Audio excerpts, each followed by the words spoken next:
꼭 알아야 할 어제의 뉴스. 문재인 대통령은 대선 공약으로 원전 중심의 발전 정책을 폐기하겠다고 했습니다. 이미 시작된 신고리 5, 6호기의 공사도 중단하겠다고 약속했습니다. 신규 원전 건설을 전면 중단하고 설계 수명이 만료되는 원전부터 하나씩 줄여나가. 그렇지만 공론화위원회 결정에 따라 신고리 원전 5, 6호기 건설은 이르면 다음 달 재개됩니다. 탈원전 공약 가운데 원전 건설 중단 약속을 지키지 못하게 된 상황이라 대통령이 입장 표명에 나설 것으로 보입니다. 청와대 고위 관계자는 문 대통령이 휴일 오후에 입장을 밝힐 가능성이 크다고 말했고, 다른 관계자는 월요일 수석 보좌관 회의 모두 발언을 통해 설명하는 편이 더 낫다고 본다고 밝혔습니다. 시기와 형식은 확정되지 않았지만 대통령의 설명이 필요하다는 데는 청와대 내 이견이 없습니다. 공약을 일부 수정하게 된 상황에 대해 국민의 이해를 구하고 탈원전, 탈석탄, 신재생에너지 확대 등 새 정부의 에너지 전환 정책은 계속 추진할 것이라는 점을 강조할 것으로 관측됩니다. 시민들이 토론을 통해 사회적으로 갈등이 첨예한 문제를 정리한 수기 민주주의도 부각시킬 것으로 보입니다. 신고리 5, 6호기만의 해법이 아니라 공론화에 의한 수기 민주주의를 통해 우리 사회의 민주주의를 더욱 성숙시키면서 사회적 갈등 사안의 해결 모델로 만들어 갈 것을 당부드립니다. 문재인 대통령은 신고리 원전 건설 재개라는 결과 자체보다 자신의 공약을 수정하게 만든 민주주의의 과정과 절차에 더 큰 의미를 부여할 것으로 전망됩니다.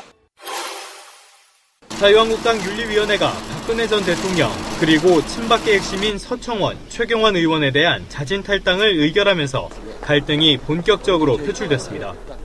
구체제와의 결별이라며 연일 명분 쌓기에 집중하고 있는 홍준표 대표 등 당 지도부는 오는 30일 최고위원회의를 열어 출당을 최종적으로 확정할 예정입니다. 바른정당 통합파로서는 탈당 명분이 생겼습니다. 그런데 통합까지 계획대로 될지는 미지수입니다. 박 전 대통령이 탈당을 받아들일 가능성이 거의 없고 현역 의원인 서청원, 최경환 의원을 의원총회에서 제명해야 할 3분의 2 이상 찬성을 확보하는 것 자체가 불투명합니다. 징계가 무산되면 홍준표 대표의 리더십은 큰 타격을 입고 바른정당 통합파도 명분을 잃게 됩니다. 이렇게 되면 이미 시작된 국민의당과 바른정당 독자 노선파 통합 논의 쪽에 무게가 실리게 됩니다. 보수정당 중심의 통합 논의에 집권여당인 더불어민주당은 관망하는 모양새입니다. 국정감사가 끝나면 이 같은 여야의 눈치보기 싸움은 더욱 가열될 것으로 보입니다. 노태우 전 대통령은 1992년 9월 민자당 명예총재직을 던졌습니다. 당시 민자당 총재였던 김영삼 전 대통령과의 갈등이 불거지고 사돈기업인 SK 특혜 의혹이 제기된 것이 그 배경이었습니다. 김영삼 전 대통령도 여권이 미래 권력이었던 당시 신한국당 이회창 대선 후보와의 갈등 속에서 1997년 11월 탈당을 선택했고, 김대중 전 대통령은 최규선 게이트, 새아들이 비리 의혹이 불거지면서 2002년 새천년 민주당 당적을 포기했습니다. 노무현 전 대통령은 재임 중 2차례 탈당했습니다. 2003년 9월 민주당을 떠나 열린우리당에 입당했다가 임기 말인 2007년 2월 우리당이 김한길 의원 등 비노파의 집단 탈당으로 붕괴 위기에 몰리자 우리당 당적을 정리했습니다. 가장 최근 사례는 이명박 전 대통령입니다. 이 전 대통령은 지난 1월 박근혜 전 대통령 탄핵에 찬성한 친이계 등 비박근혜계 그룹이 대거 새누리당을 떠나자 더는 정치색을 갖지 않겠다며 당적을 버렸습니다. 퇴임한 대통령이 당적을 버린 첫 사례였습니다. 그런 이 전 대통령에 이어 박근혜 전 대통령도 전철을 밟게 됐습니다. 전임자들과 차이가 있다면 형식이 징계에 해당한다는 점입니다. 박 전 대통령이 탈당 권고를 거부한다면 강제로 당적을 정리당하는 첫 사례가 됩니다. 국민의당 박지원 전 대표는 안철수 대표가 주도하는 국민의당 바른정당 통합론에 대해 바른정당에서는 열석도 오지 못할 거라며 회의적인 입장을 거듭 밝혔습니다. 박 전 대표는 SNS를 통해 양당 통합에 국민의당 의원 40명 중 30명이 찬성하고 다른 정당에서는 10명이 오면 도로 40석이 아니냐고 말했습니다. 또 국민의당이 커지고 잘 되는 것을 누가 반대하겠냐만 햇볕 정책과 호남을 배제한다는 것은 문제라면서 신중하게 접근해야 한다고 덧붙였습니다. 방송 중간에 좋아요를 눌러주시면 새날팀들에게 큰 힘이 됩니다. 미리 감사합니다. 트위터가 진짜 언론입니다. 박근혜 청와대는 백남기 선생 관련한 것도 대응 문건이라는 게 있었어요. 잔인하죠. 정말 그러니까 잔인합니다. 제일 잔인했던 게 유적이 안 된다고 했음에도 불구하고 부검해버려. 그때 가서 왜 그 서울대병원 많은 시민들이 가서 경찰들 못 들어오게 했던 바로 그 상황이 생생합니다. 그런 것들이 사실로 드러났는데 문제는 그 우리 또 많이 다뤘고 당사자이기도 한 분이 바로 제 앞에 앉아 계시고 빨간 오이 그때 그 신비님도 막 국회에 가서 증언하고 막 여러 가지 했었죠. 예, 국회 가서 증언하고 법정에 가서도 증언하고 그다음에 온갖 방송사에 무료로 제공했고 사진을. 그러니까 빨간 오이 음모론이 다름 아닌 청와대에서 나왔다는 거야. 예. 월급이 그만큼 무서운 거예요. 월급이? 예, 돈만 주면 다 그렇게 일을 열심히 한다는 거잖아요. 예. 저는 이 사건은 지금 방향이 너무 그 축소하는 거에 대해서 좀 분노를 저는 금할 길이 없는데 제가 그래도 말씀드리지만 공무원 출신이잖아요. 공무원을 시키지 않으면 움직이지 않습니다. 그걸 복지부동이라고 해요. 예. 내가 집회를 예를 들면 이런 거죠. 제가 이제 경찰은 아니었으니까 제가 가장 상처를 많이 받았던 게 두 가지입니다. 공직생활 하면서. 첫째, 무허가 노점상 철거할 때. 두 번째, 상처받았던 게 불법 주차 딱지 띄는 거죠. 일제 기간에. 세 번째는 청소년 유해업소 단속할 때였습니다. 내가 만약에 감독을 나갔어요. 그러면 칼을 들고 잘 생각해 보세요. 칼을 들고 저항하는 노점상을 제가 제압할 수 있어요? 그렇게 위험한 걸 할 수가 없죠. 예, 그냥 왜 그러세요? 좀 이러면서 슬슬 다음에 어깨 하고 가버리면 됩니다. 그런데 위에서 지시가 나요. 제압하라고. 왜? 그 노점상을 철거해야 재건축이 되기 때문이에요. 맞죠? 그러면 공무원들은 미친 듯이 제압합니다. 방법과 수단을 가리지 않고. 그러면 경찰한테 돌려봅시다. 경찰이 일개 있잖아. 딱지 2개. 저 지방에 있는 친구가 이제 20몇 살짜리예요. 잘생겼더라고요. 그놈이 무슨 이유로 집회하는데 그렇게 추적 발사해서 살인자를 만들어내려고 혈안이었겠어요. 이거는 제가 말하고 싶은 건 뭐냐면 지시 없이는 안 한다니까요. 공무원들이. 그렇죠. 어떻게 지시 없이 그런 짓을 합니까? 그러면 내가 저 사람을 물대포를 쏴서 쓰러뜨려도 징계 안 먹을 거야. 이게 보장되지 않는 이상 그 짓을 안 한다고. 앞으로 35년을 해야 될 공무원이 왜 그 짓을 하겠어요? 지도 풍원의 꿈을 안고 경찰 시험을 몇백 대를 뚫고 됐을 거 아닙니까? 그러면 자기도 뭐 어떤 서장이라도 해봐야 될 거 아니에요. 그런데 손에 피를 묻히려고 하겠어요? 이건 상식이에요, 공무원들의. 그래서 복지부동이라는 얘기를 하는 거예요. 자기 손에 피를 묻히지 않기 위해서. 제도로서의 민주주의가 흔들리고 굳하는 일은 이제 없습니다. 민주주의가 밥이고 밥이 민주주의가 되어야 합니다. 그런데 저는 이걸 왜 제가 광분하게 얘기를 하냐면 직접 당사자기 때문이었습니다. 현장에 있었고 사진도 찍었고 법정에도 가고 국정감사도 갔기 때문이에요. 뭐냐면 기획살인이었다. 저는 이렇게 강력하게 주장했습니다. 법원에서도. 왜 그러냐면 경찰 강신명이 그때 CCTV로 다 보고 있었다는 거 아닙니까? 최근에 밝혀졌죠. 거짓말 쳤는데. 그럼 상황 관리를 강신명이 했다는 거 아닙니까? 경찰청장이 보고 있는 누가 감히 행동을 합니까? 그렇잖아요. 한 번 잘못하면 경찰은 군대 조직과 같기 때문에 모관이 나간단 말이에요. 진압 한번 잘못하면. 그런데 지금 경찰들 보세요. 얼마나 친절합니까? 저는 정말 놀랐어요. 대통령 하나 바뀌었는데 민원이 가면 일어서요. 경찰이. 진짜요? 나 가보세요. 저 최근에 운전면허증 취소 때문에 가봤는데 진짜 일어서요. 얼마나 친절하지. 너무 걱정하지 마세요. 염려하셨죠? 이 얘기까지 해요. 그게 공무원의 습성이라고 본다면 백남기 어르신만 집중 살포한 게 아니에요. 그 차벽 앞에 바로 기도하고 있는 여성한테도 집중 살포했고요. 앰뷸런스가 위에도 집중 살포를 했단 말이에요. 그치, 그때 그랬었죠. 그러면 뭔가 그날 사고를 한번 치려고 마음을 먹은 거다. 그러면 경찰청에서는 이 민중총궐기 촛불을 꺼야 되는데, 한번 생각해 봅시다. 꺼야 되는데 이유는 뭐냐? 폭력적인 걸 부각시키고, 이 폭력 때문에 누군가가 희생자를 찾았고, 그렇죠. 그리고 이 집회를 주도한 민주노총 위원장이 살인마야. 이 프레임이 같잖아요. 그래서 결국은 그 온갖 경찰 수천 명을 동원해서 민주노총 위원장을 손에 수갑 채우는 걸 사진 찍어서 데리고 갔잖아요. 그래서 마무리를 지려고 했던 고도의 기획된 의도된 살인이다. 전 강력하게 주장하고요. 강신명을 저는 조사하지 않는 검찰에 대해서 철호군 동생이다 생각한다. 어떻게 이럴 수 있는 거냐. 증거가 다 나와 있는데 저는 이런 측면에서 꼬리 잘리기 수사에서 분노스럽고요. 그래서 저는 이거 재수사가 필요하다. 지금 담당 경찰이 사죄를 했습니다.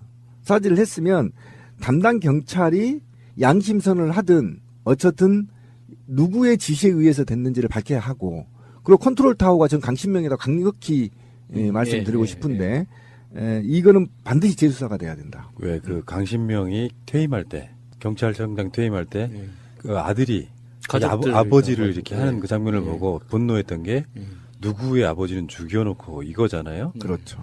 근데 요거를 보통의 정부는 아니었던 것 같은 게 청와대 비서실이라고 하는 곳이 이런 어떤 컨트롤 타워가 돼가지고 강신명이 왜 그렇게 국회 같은 데 가서 뻣뻣했는지 이제 눈에 보이잖아요. 그렇죠. 우리는 당연히 해야 될 짓을 했다 하고 뭐 그게 사람이 사실상 죽은 상태가 되니까 시연하는데 살수차의 수압을 엄청 낮춰서 한다라든지 온갖 비열한 방법들을 통해 가지고 그렇게 사건을 무마하면서 신비님 말씀처럼 조금만 더 나아가면 누구를 정말로 크게 다치거나 죽여서 이 책임을 민주노총 위원장 쪽으로 이렇게 돌리려고 했다는 그렇죠.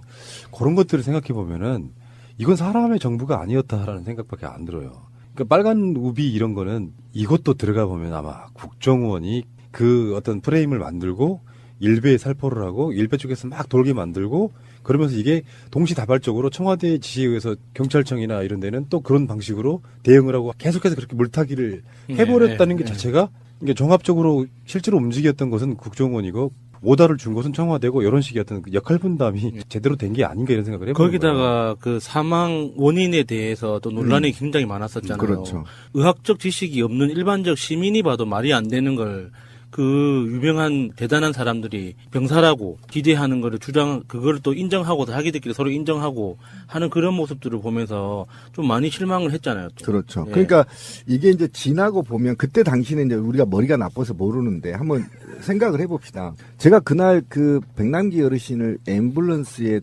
태우고 그다음에 얼굴도 이름도 모르는 사람이 그걸 호송하려고 탔어요. 그래서 내가 끌어내렸어요. 당신 누구야? 예. 끌어내리고 전농 관계자 오세요 해서 손 들어서 전농 대표가 타고 간 걸 제가 보고 그 전화번호를 받았단 말이에요. 그러니까 얘기하면 전 동물 쪽으로 당시 이 시신이 타치될 수도 있었겠다라고 생각했기 때문에 굉장히 긴장된 상태였거든요. 그러니까 그때는 이제 기자의 취재를 포기하고 호송한 상태였기 때문에 근데 그 끌어낸 사람을 내가 찍었어야 돼요. 지금 생각해보면 거의 국정원 가능성이 굉장히 높다. 왜냐면 그걸 왜 누가 타려고 하겠어요? 관계자 아니면 안 타죠 거기를. 그렇죠. 근데 불쑥 타는 거야. 그래서 내가 끌어내렸어요. 당신 왜 있어? 그리고 거기서 소리를 질렀어요 제가. 그래서 바로 전동 관계자가 와서 타고 갖고 그 전화번호를 받아서 제가 상황 유지를 계속 했던 상황이었거든요. 뭐 소름 돋아. 소름 돋죠. 그런데 봅시다. 지나고 보면 진실이란 정말 숨길 수가 없어요. 맞습니다. 보세요. 서울대병원 연결돼 있죠. 원장 뭐 다 연결돼 있는 게 확인됐죠. 그다음에 국정원 확인됐죠. 경찰 확인됐죠. 그다음에 국회 확인됐죠. 이 사건을 덮기 위해서 김진태가 앞장섰죠. 장제원도 앞장섰습니다. 저 공격한 거 보셨죠? 국정감사장에서. 이게 그러면 당이 움직였다는 거잖아요. 그럼 누군가가 오다가 떨어졌을 거 아니에요. 당에. 야 국정감사장에서 니네 방어해. 이 오다 없이 어떻게 국회의원이 이걸 방어합니까? 국정감사장에서. 안 하죠. 그러면 이들이 청와대까지 합쳐서 오다 때린 놈, 그다음에 기획한 놈, 그다음에 상황 유지한 놈, 이게 종합적 컨트롤 타워가 있었다는 거죠. 저는 이게 경찰과 청와대라고 보는 거예요. 한 명 더 추가. 백선아 교수는 지금 뭐 할까요? 그 개새끼 지금 뭐 하지? 진짜? 아니, 잘 근무하고 있지 않아요? 병사라니 이 새끼가 그래가지고 그 서울대병원까지 찾아왔어요. 우리 지금 거기 하고 있었을 때 찾아와서 또 몸싸움하고 한 거잖아요. 이 새끼 지금 뭐 하나 진짜. 정말 비열한 자식들. 네, 그 사람은 아직도 병사라고 우긴다고 하잖아요. 그래야 자기가 살아남기 때문에. 내가 백선아를 엄청 두들겨 패. 그 죽기 전까지 만들어 놓고 이제 병석이 한 1년 좀 눕혀놔봐. 병사죠. 입금된 게 있기 때문에 입장을 바꾸기가 쉽지 않을 거예요. 그렇죠. 그 백선아 교수 논리대로면 중환자실에서 돌아가시는 모든 분들이 병사예요. 그게 어떻게 외인사가 되겠어요? 맞죠. 네. 재밌는 얘기 하나 해볼까요? 박근혜와 문재인 두 대통령에게 전에 미국 갔을 때 홀대 뭐 이런 거하고 똑같은 것처럼 최근에 언론이 트럼프가 한국에 오는데 박근혜랑 만났던 오바마의 1박 2일은 괜찮고 트럼프하고의 1박 2일은 문재인 패싱 홀대 받는다 이런 식의 프레임을 만들어가지고 지금 최근에 내상이 엄청 지금 논란거리가 되고 있거든요. 안철수가 트럼프 1박 2일 나라 체면이 말이 아니다 이렇게 이야기를 했죠. 세세한 내용을 언급하면 정말 속이 상하고 나라 체면이 말이 아니어서 참겠지만 딱 한 대목만 말하겠다. 1박 2일 국빈 방문이 품격 있는 나라에서 있을 수 있는 일이냐. 왜 동창인 나한테는 안 찾아와 이건가요? 만나야 되는데 시간이 부족할까봐 지금 벌써. 개새끼 진짜 그 입주댕이를 짱돌로 확 조사버리고 싶네 진짜. 제주도 갔을 때 제가 3박 2일이라고 표현했던 건 밤늦게 도착해서 새벽같이 나왔거든요. 제주도에서. 네. 요게 그 트럼프가 지금 사실 그런 거야. 11월 5일날 오후에 도착해요. 일본에. 그래서 사실 잠만 자. 온통 보내는 건 월요일이야. 그리고 화요일날 오전 일찍 출발해. 요거는 이제 정확히 말하면 2박 1일인 거예요. 그렇죠. 근데 트럼프가 한국에 오는 건 7일날 오전에 도착해요. 그래서 그날 하루를 통으로 써. 그래서 국회 연설하고 도착해서 하루 통째로 쓰고 그 다음날 국회 연설하고 오후에 중국으로 가.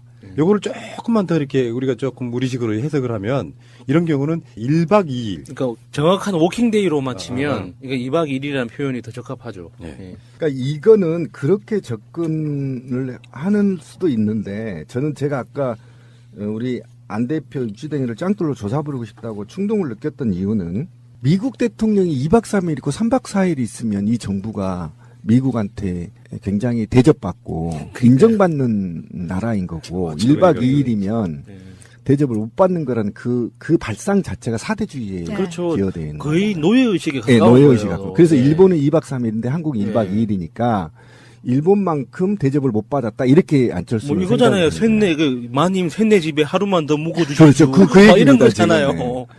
이거는 21세기 정치인으로서요 도저히 가질 수 없는 정치적 신념인 거예요. 너무 후져요 진짜. 이게 외신으로 나갈까봐 엄청 불안해. 이미 나간 것 같은데요. 이거는 용서할 수 없는 사대주의 발상이고요. 둘째로 제가 얘기를 해보면 한반도에 미국의 어쨌든 속국들이 있는 거잖아요. 1순위가 일본이에요. 이건 변함없는 그렇죠. 겁니다. 그리고 우리는 없어 보여요, 사실은. 왜 그러냐면 역사상 우리는 미국이 볼 때 언제든 중국으로도 붙을 수 있거든요. 미국이 그렇게 노골적으로 표현한 적도 있어요. 그렇죠. 미국의 실질적 우방은 일본이고 한국은 동맹국가 중에 하나일 뿐이다. 그렇죠. 이렇게 그게 맞는 겁니다. 그럼 거기에 맞는 애우를 하는 겁니다. 각 국가들이. 그러니까 안철수는 지금 머릿속에서 일본과 한국 중에 누가 더 미국과 친하냐를 증명해내야 되는 게 대통령의 그렇죠. 일이라는 것처럼 이야기를 하는 거예요. 그 얼마나 후져요, 그 사고방식 자체가. 그러니까 굳이 실드를 하나 더 치자면 문재인 대통령은 트럼프가 한국을 떠나는 바로 그날 출국을 해서 인도네시아로 가요. 그렇죠. 그러니까 이게 일정을 잡을 때 이미 잡혀져 있는 그 일정이란 말이야, 인도네시아는. 문재인 대통령이 딱 오후에 바쁘거든. 트럼프 1박 2일만 있다 가 이렇게 될 수도 있는 거야 사실상은. 아침 먹고 가 이렇게. 뭐 그런 거지. 나도 바쁘다. 너만 바라보고 있을 수 없다 이렇게 되는 건데 요거를 공당의 대표라는 안철수 씨가 언급하는 것 자체가 정말 유치해요. 얘란 표현 좀. 근데 유치라는 말도 아깝죠. 이거는요. 제가 볼 때는 적어도 이 초등학생들도 알 정도 수준이라고 본다면 이거는 어떤 정치적인 꼼수도 아니고 오로지 머릿속에는 아무 생각도 없는 것 같아, 안철수 씨는. 어떻게 하면 문재인 대통령을 한번 씹어볼까? 그건데 안타깝죠. 이번에 오는 한중일 중에서 국회 연설은 우리나라가 유일하다고 하죠. 저는 그것도 좀 불만이 있어요, 사실은. 얘가 국회 가면 격이 국회가 떨어져. 아니 근데 그렇게 뭐 박수로만 세울 것 같으면 이명박 때도 1박 2일이었고 박근혜 때도 1박 2일이었고 2005년 노무현 대통령 때는 부시가 5박을 방한했어요. 그러면 그때는 뭐 파티하고 난리 났었어야죠. 업고 다녀야죠. 네. 반대를 위한 반대를 하다 보니까 그런 비판을 하려면 최소한 옛날에 어땠나 알아보지도 않고 가는 거. 그 대표적으로 홍준표가 왜 그 미국 방문, 국빈 방문 뭐 유엔 총회 참석하는데 문재인 패싱했다. 안철수는 그런 면에서 보면은 홍준표랑 똑같은 놈이에요. 그런 걸 비판하지 알아보지도 않고 근데 언론들이 그걸 또 받아 쓴다는 거야. 그 안철수에 대해서 언론들이 좀 빨아주는 게 있다 그랬잖아요. 워딩이 뭐였었죠? 문재인 대통령이 하는 말은 아무것도 안 받아주면서 좋은 말을 해도 안 받아주고 안철수가 하는 말은 헛소리도 다 받아서 언론 기사로 써준다고. 그러니까 우리나라 언론들이 기존의 패러다임을 바꿔야 되는 게 악의성도 있는 의도도 일부는 있을 거예요.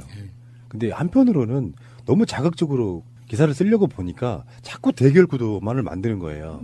안철수가 이런 한마디 하면 이거 오늘 클릭수 많아지겠네 하고 기사 쓰고 이런 식으로 하다 보니 그러니까 실제로는 일본 같은 경우는 완전히 자주적인 의지를 미국에 꺾어버렸어요. 완전히 미국과 함께 가겠다라는 걸 서약했고 그다음에 미국에 대한 어떠한 거부 반응이 국민들이 일어나지가 않아요. 소수는 일어나는데 일어나지 않고 있거든요. 그런데 한국인은 오랫동안 이민족의 탄압을 받아봤기 때문에 굉장히 자주적 능력, 욕구가 강해요. 그래서 어느 국가에 종속되기를 싫어합니다. 한민족들은. 일본인하고는 게임이 안 돼. 일본인들이 산업혁명을 빨리 해서 우리를 이제 한번 먹어봤지만 그 오랫동안 먹어도 한민족을 말살하지 못했어요. 말살전쟁까지 했지만 그만큼 강인한 민족이었고 그다음에 자주적인 이 욕구가 굉장히 강해요. 지금도 마찬가지입니다. 지금도 트럼프 오면요 아마 피켓이 돌입할 겁니다. 뭘로 하겠죠? 핵, 전쟁 반대. 이런 거죠. 이렇게 쉽지가 않거든요. 끈질긴 그 의지로 자주국가를 만들어 보겠다는 의지가 수천 년 동안 이렇게 내려오는 민족이 거의 없어요. 그러니까 우리나라 사람들이 지배받는 거에 대해서 익숙한 민족이면 진작에 중국에 통합됐겠죠. 그렇죠. 중국이 그런 우리의 특성을 알기 때문에 아예 생각도 안 하는 거잖아요. 그렇죠. 근데 미국이라고 하겠어요? 못 합니다. 그래서 일본은 일주일 동안 있어도 좀 부럽지 않습니다. 근데 한국에는 좀 가볍게 좀 갔으면 좋겠고. 근데 저는 트럼프가 우리나라 체류하는 그 1박 2일 동안 잠깐이라도 어떤 트윗을 날릴지가 걱정이에요. 그러니까 저도 국회 연설 직전에 재밌다 진짜. 국회 연설 직전에 저 로켓맨 보고 있나? 뭐 이런 트윗 날려봐요. 끔찍하다 진짜. 제가 보기엔 지금 문재인 대통령이 미국과의 관계를 잘 끌어가고 있어요. 이제 일부에서는 진보 쪽 일부에서는 강력하게 뭐 대응해라 이렇게도 하지만 현실적 국제사회의 힘의 균형은 좀 그런 게 아니잖아요. 냉혹합니다 국제사회는. 그래서 사실은 문재인 대통령이 하기 나름으로는 뭐 좀 역겹게 보시는 분도 있겠지만 트럼프랑 잘 지내면서 일본을 패싱할 수도 있게 만들어줄 수 있어요. 그런 측면들을 간과하고 있는 것이고 한편에서는 안철수 같은 워딩도 나오는 거라고 보는 거고요.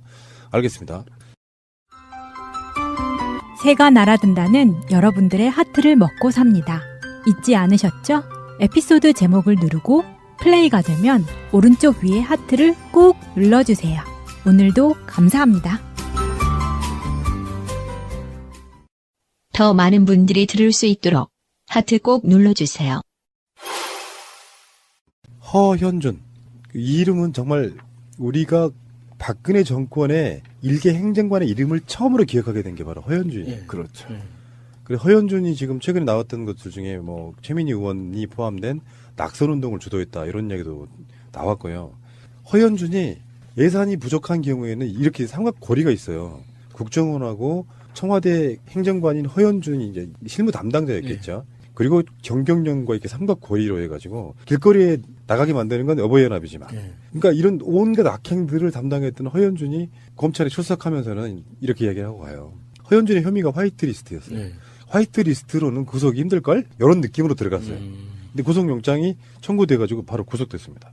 검찰에 구속시킨 논리가 있는데요. 화이트리스트 범죄의 본질은 공무원과 공모한 사람이 국가 권력을 이용해 반대 세력에 대해 공격하고 자기 세력에 대해 옹호하도록 특정 단체에 나라 돈을 지원하고 사기업을 압박해 지원한 것. 이 사건은 공직자들이 국가 시스템을 무시해 남용하고 그 과정에서 명백한 피해자들이 생긴 형사 사건이다. 관제 데모의 상대방은 피해자다. 아, 이 노래 좋지 않아요? 관제 데모의 상대방은 피해자다. 화이트리스트로 잘하는 사람들만 지원해줬으니까 난 죄 없어가 아니고 그 지원해준 사람들이 공격을 해댔으니 그 공격의 상대방은 피해자다. 이런 논리를 만들어낸 거고 이번에 그거 보셨어요? 추선이가 CJ 같은 기업을 상대로 돈을 뜯어내요. 와, 그러니까 어버이연합의 사무총장이신 그 사기꾼 같이 말씀하시는 추선이. 신비님 추선이 연설하는 거 여러 번 들어보셨죠? 저 길거리에서도 많이 보고 인사도 하는 사이예요. 근데 근데 그 사람이 내가 정말 나쁜 맘 먹었으면요. 박근혜 정권이 붙어가지고 예. 수억 벌었을 것 같아.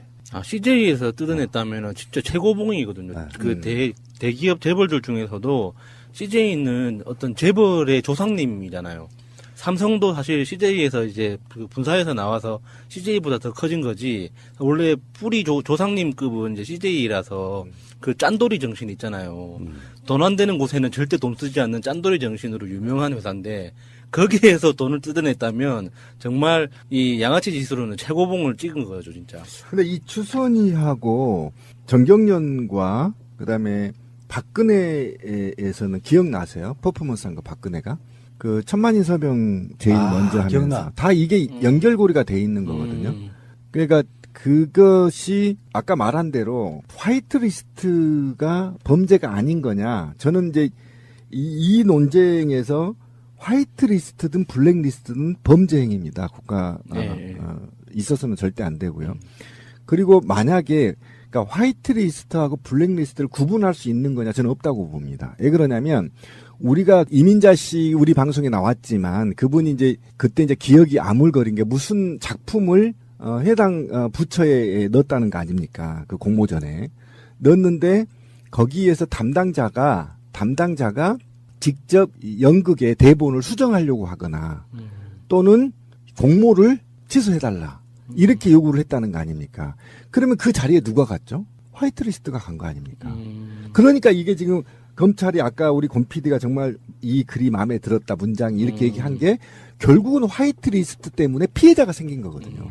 그래서 화이트리스트하고 블랙리스트를 구분할 수가 없다. 똑같은 죄다라는 거예요. 그렇기도 한데 이 검찰 관계자가 말했던 아까 그 마차님이 읽어주셨던 그 이야기에서 관제 데모의 상대방은 피해자라고 했지만 사실 이 관제 데모의 목적을 생각하면 정치 개입이거든요. 그리고 치가 떨리죠. 예. 왜 그러냐면 이들은 백남기 사망자를 공격했고 가족을 예. 공격했고 예.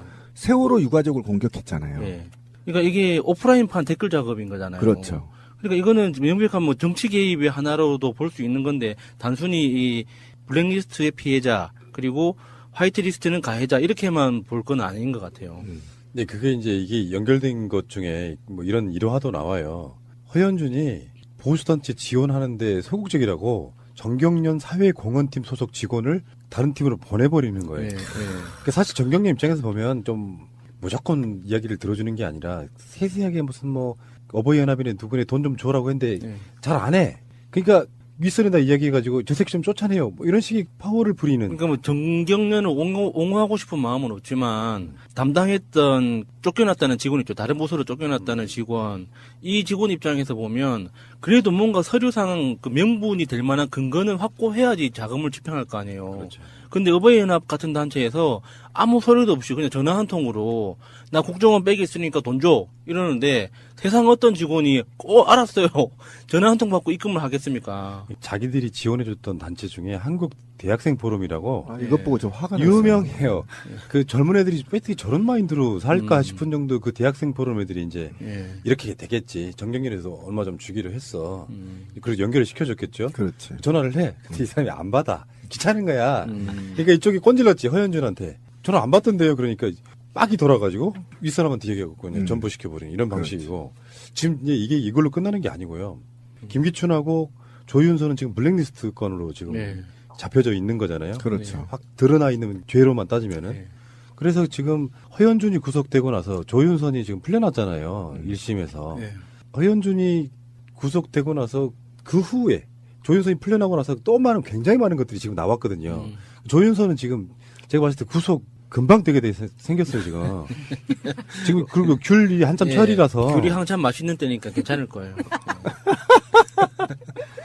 최근에 나왔던 것 중에 조윤선이 모든 정황을 다 알고 있었다는 것까지 다 나왔는데. 다 나왔죠. 증언까지 나왔는데. 조윤선은 지금 활보하고 있는 거 아니에요. 제일 부러운 사람은 누구겠어요? 박근혜 씨 아니야. 윤선이도 나갔는데, 나오자마자 피부 관리 바로 해가지고. 예뻐졌나요? 네, 아니, 한 절반 정도 돌아왔더라고요. 피부 관리라는 게 개념이 뭐예요, 근데? 뭐 맞고 이러는 거? 바로 관리 들어갔겠죠. 평소에 하다가 한동안 못했는데. 그럼 무너지죠, 얼굴이. 저러겠지. 네, 지금 주사도 많이 맞고 열심히 막 한 것 같아요. 딱 봐도 티가 나던데요. 그게 이제 그 합리적인 의심이죠. 네. 사실 우리가 뭐 이런 방송을 이런 얘기 하면 안 되는데 우리는 팟캐스트니까 뭐 정치인들 중에 뭐 미모 대결하고 나경원하고 막 이런 얘기 했었잖아요. 조윤선. 그런데 민낯을 처음에 검찰에 나올 때 민낯을 보고 사람들이 깜짝 놀랐었잖아요. 그분한테는 그게 굉장히 평생의 트라우마가 될 겁니다. 네, 그럴 거예요. 그러니까 아들이 박근혜나 최순실이나 조윤선이나 이게 운동을 안 해봐서 정말 여바는 거야. 만약에 조윤선이 정말 화장하고 싶으면 구치소에서 화장할 권리를 달라 투쟁하면 되거든요. 그럼 다른 여성 수감자들도 화장할 권리를 얻잖아. 그치? 이뻐질 권리에 대해서 누가 방해하나? 아니, 누가 봐준다고 거기서 화장을 해요. 어쨌든 그 운동을 그런 식으로 하라고. 제발 나한테 좀 그 이영하 변호사 나를 좀 만나 찾아와. 씨발 내가 투쟁하는 방법 가르쳐줄게. 박근혜 인권을 확 올려줘. 확 올려줘 버려. 그리고 그 아마 박근혜 씨가 실형 재판이 끝나면 아마 감옥으로 가잖아요. 여성 감옥이 어디 경북 어디에 있다고 하던데. 어쨌든 그러기 전에는 지금 최 대접을 받고 있는 건데. 심지어 요즘에는 그 이명박이 만들어 놓은 민영화된 감옥도 있더라고. 그렇죠. 소망교도소. 이름도 참 놀랍잖아요. 그 황교안 씨가 그 큰 역할을 하는 곳이죠. 근데 황교안을 그리 보내야 되는데, 그죠? 네. 저는 참 이상해. 황교안은 지금 왜 구속이 안 될까? 참 어려운 문제예요. 그래서 제가 항상 하는 말인데 개혁보다 쉬운 게 혁명이에요. 혁명은 혁명이라는 미명하에 다 치고 해갖고 쉽게 그냥 정리할 수 있는데 이놈의 개혁은 불과 얼마 전까지 주류 집권 세력이었던 자들을 치는 거니 얼마나 힘들어요. 자, 뭐 어쨌건 간에 얘기가 좀 새는데 이 허현준 행정관이 이제 구속되고 그러면서 이제 이게 조윤선과 김기춘의 재판에 영향을 끼칠 거고 그러니까 얼마나 이런 사람들이 부도덕한 짓을 했는지가 지금은 이름도 다 기억이 안 돼, 이제. 예, 맞아요. 그 정도로 심각했다는 생각이 좀 들고요. 또 관련자도 제가 볼 때 마무리되면 1000명 수준에 넘지 않을까? 구속자가? 저는 아직 당은 지금 연관성을 지금 수사하지 않고 있잖아요. 근데 당이 저는 깊게 돼 있다고 보거든요. 그렇죠. 이게 연결이 되면 진짜 이제 피바다 되는 거죠. 사실 나중에 최순실 박근혜 게이트가 정리가 되고 나면 백서가 나올 거잖아요. 그럼요. 그 백서의 양이 어느 정도 될지 사실 가늠이 안 됩니다. 알겠습니다. 대한민국 완전한 대한민국 문재인과 손잡고 다시 하나 되는 우리 대한민국. 끊지 마세요. 개표 감시자 멀리 여수의 정병진 목사님 연결되어 있습니다. 나오 계십니까? 예, 안녕하십니까 푸른나무님. 예, 오랜만이십니다. 예. 이야기를 먼저 하나 짚고 넘어갈까요? 이야기를 안 하기가 좀 그래요. 예. 뭔 사건인지 아시겠죠? 무슨 사건일까요? 그 찌라시님 관련해가지고 그렇죠. 해프닝으로 끝났는데 예. 그 당시에 저는 동명이인인가 했어요. 처음에 그 오마이뉴스 기사를 처음에 올리셨어요. 아이고 죄송하게 됐습니다. 제가. 아니요. 전혀 죄송할 문제는 아니고 이제 저는 목사님이 시민 기자로서 이 사건에 대해서 일종의 양심선언으로 봤다는 거 아니에요. 그래서 일종의 칭찬하는 긍정의 의미의 기사였다고 저는 알고 있거든요. 맞습니다. 굉장히 용기 있는 증언이죠, 그거는. 예. 근데 그래서 이제 많은 사람들이 굉장히 서로 간에 좀 의아해했던 부분이 그런 것들이었어요. 이게 우리 송 작가님을 공격하려고 하는 그런 목적이 아니고 뭔가 양심선언으로 생각해서 이렇게 기사로 냈는데 이게 제어가 안 될 때 있잖아요. 일파만파 막 커져가지고. 글쎄 말입니다. 그것 때문에 좀 새날이 어려움을 겪어서 제가 좀 송구스럽습니다. 아니요. 근데 뭐 그런 부분은 아니고 어차피 그런 걸 한번 짚고 넘어가주는 것이 장기적으로 보면 그렇게 나쁠 거라고 생각하지는 않는데 어쨌든 이제 그래서 많은 분들 중에 정병진 목사가 왜 새날을 공격하지 이런 프레임이 된 거였어요 처음에. 예. 그래가지고 오해를 좀 벗겨드리려고 좀 말씀을 언급을 한번 한 겁니다. 전혀 그런 의도가 아닙니다. 제가 그렇습니다. 그리고 나서 나중에 오해들이 풀렸고 뭐 이런 과정들을 거치다 보니까 확실히 그런 것 같아요. 처음에는 그게 살짝 이거 뭐지 했던 언짢았던 마음들도 결과적으로 보면 원칙에 입각해가지고 뭔가를 한다는 것 자체가 훨씬 더 좋은 결과를 가져오는구나. 저는 그렇게 이번 사건 통해서 결론을 내렸거든요. 예. 아무튼 우리 그 송 작가께서 용기 있는 증언을 해주셨고 또 이제 최근 이제 일련의 상황들이 그때 당시에 우리가 상상한 것보다 더 이상으로 조직적으로 국정원을 비롯한 군사이버 사령부 기무사까지 뭐 총동원 돼가지고 뭐 해킹 부대까지 운영을 했다는 거 아닙니까? 그렇죠. 그래서 그런 사실들이 드러났기 때문에 뭐 이에 대해서 명명백백히 밝혀서 다시는 이런 일이 없자고 하는 일이니까. 그렇죠. 알겠고요. 사실은 해프닝이었어요. 그러니까 제가 처음에 예상했던 대로 선거 사무소의 알바였던 걸로 판명이 났으니까. 맞습니다. 지금 오늘 전화를 서로가 나누는 배경에는 이제 계속해서 이명박 국정원의 악행들이 쏟아져 나오고 있긴 한데 사실은 기본적으로 개표 부정에 대한 감시랄까 거기에 대한 의혹도 지금 사실 풀린 게 아니잖아요. 그렇습니다. 지금 이제 앞서 말씀드렸다시피 국가기관, 또 군과 국정원 뭐 이런 데서 대선에 개입했다, 조직적으로 이런 그 사실은 드러났지만 그것이 향하고 있는 것은 선거 결과를 바꾸자는 거잖아요, 결국. 그렇죠. 근데 지금 거기까지는 아직 나아가지 못하고 있는 점이 참 답답해요, 제가 보기에. 근데 그게 뭐 법과 원칙이라는 부분이 있어가지고 그 부분에 있어서의 법원의 판단도 중요하고 그리고 검찰이라는 게 막 지를 수도 없고 그런 측면이 있는데 어떤 판결 하나가 나왔다고 그래서 제가 목사님과 연결한 거거든요. 어떤 소송 하나 걸어두신 것이 판결이 나온 건데 그 개요를 좀 설명을 해주세요. 이게 이제 18대 대선 관련 소송인데요. 새날 예청자들이 잘 아시다시피 18대 대선이 끝난 뒤에 2013년 1월 4일 날 선거무효 소송을 시민 6천여 명이 제기를 했죠. 근데 그것을 대법원이 양승태 체제가 4년 4개월 쥐고만 있다가 박근혜 탄핵된 이후에 지난 4월 27일 날에 이르러서야 뭐 대통령이 탄핵되어서 이것을 다툴 만한 실익이 없다. 그래서 그걸 각하 처리를 했어요. 근데 이제 선거무효 소송이 한정없이 재판이 안 이루어진 채 질질 끓고 있을 때에 제가 2016년 그러니까 작년 2월이었네요. 개표 부정 사실을 직접 확인할 수 있는 우회로를 뚫은 거죠. 그것이 바로 이제 18대 대선 투표지 이미지 파일을 공개하라는 정보공개 청구였습니다. 그렇죠. 우리 새날 애청자들은 뭐 여러 차례 들어서 아시겠지만 개표할 때 모든 표가 스캐닝이 되거든요. 그래서 그게 이제 파일 형태로 저장이 되는데 그게 이미지 파일입니다. 투표지 분리기 통과할 때 그 찍히는 거죠, 그거? 예, 맞습니다. 그래서 이제 그 이미지 파일을 USB나 외장하드 형태로 해서 선관위가 보관하고 있었거든요. 그것을 공개해주라. 지금 이제 선거무효 소송 재판이 열려야지 투표함 재검표를 하든지 뭐 이렇게 해보는데 그게 안 되기 때문에 이미지 파일은 뭐 스캔된 파일이기 때문에 간접적으로라도 그것이 공개되면 뭐 투표지가 어떤 식으로 실제로 됐는지 그 미분류표가 어땠는지 개표 결과가 실제로 뭐 홈표가 없이 제대로 정확하게 반영이 된 건지 확인해 볼 수 있겠다라고 하는 차원에서 정보공개 청구를 했더니 그러니까 그때가 이제 2월 10일이네요. 작년 2월 10일.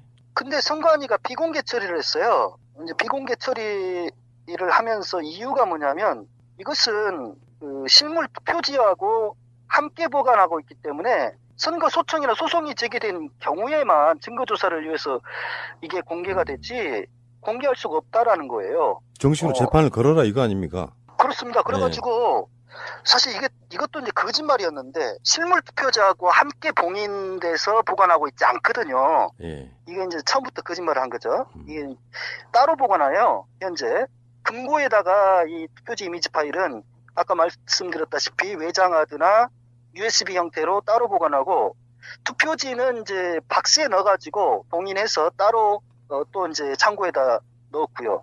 이렇게 그 분리가 돼 있는데 마치 같이 보관하고 있어서 봉인돼 있기 때문에 공개가 불가능한 것처럼 거짓말을 했습니다. 투표용지 막 묶어놓은 거 창고에 보관하고 있는데 USB 하나를 이렇게 딱 같이 봉인했다는 게 좀 그냥 모양만 봐도 그냥 웃기네요. 네, 전혀 그렇지 않거든요. 이제 제가 다 확인한 사실이고요. 그래서 이의 신청을 했더니 이의 신청 회신에서는 좀 더 다른 이야기를 합니다.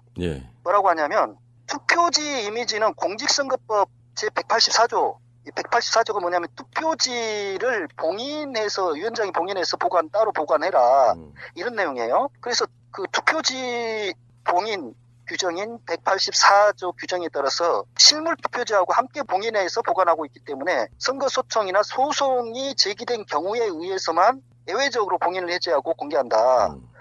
그런 이야기를 해요. 이것도 거짓말이었죠. 예. 그래서 이제 행정심판 청구를 했죠, 제가. 행정심판. 그래서 행정심판 청구의 제가 이유는 투표지 이미지 파일에 대한 이걸 비공개해라. 또 투표지와 똑같이 취급해라. 이런 공직선거법 법 규정이나 공직선거 관리 규칙. 그러니까 이제 시행령의 의미가 되겠죠, 규칙이. 근데 그런 법령이 전혀 없어요, 현재. 그거는 선관위가 인정한 사실이고요. 그 법령 자체가 없습니다. 투표지 이미지 파일에 대해서는. 규정이 없다, 명시적인. 그런 규정이 없는데 왜 이런 것을, 법령을 내세워가지고 공개를 못하겠다고 하냐.